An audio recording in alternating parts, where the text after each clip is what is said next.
জমি নিয়ে বিরোধের জেরে সুনামগঞ্জে আপন ভাতিজাদের হাতে চাচা খুনের অভিযোগ উঠেছে।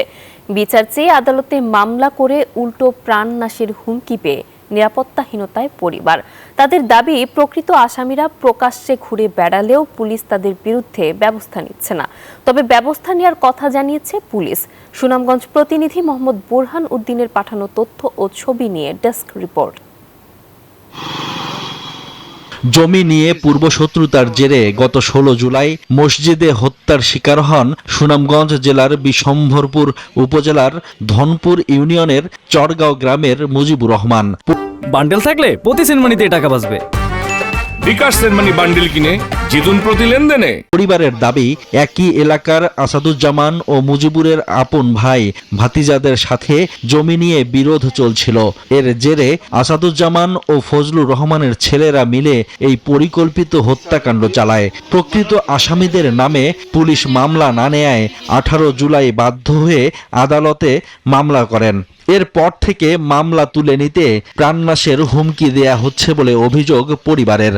আমার ভাইয়ের যে হত্যা করছে, আমি হত্যার সূক্ষ্ম বিচার চাই।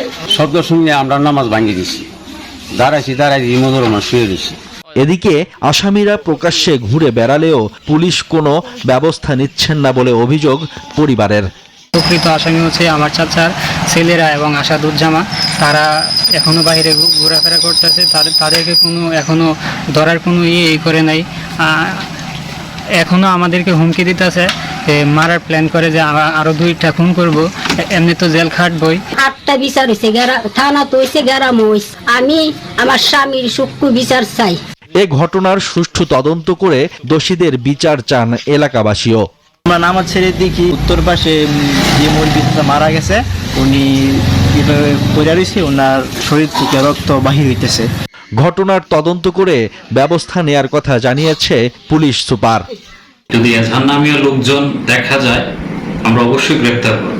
এজাহার নামীয় আসামি পালিয়ে থাকার কথা না, আমরা সংশ্লিষ্ট থানাকে বলে দিব, অবশ্যই গ্রেপ্তার করবে। পরিবারের নিরাপত্তা সহ প্রকৃত আসামিদের আইনের আওতায় এনে সঠিক বিচার দেখতে চায় পরিবারের সদস্যরা।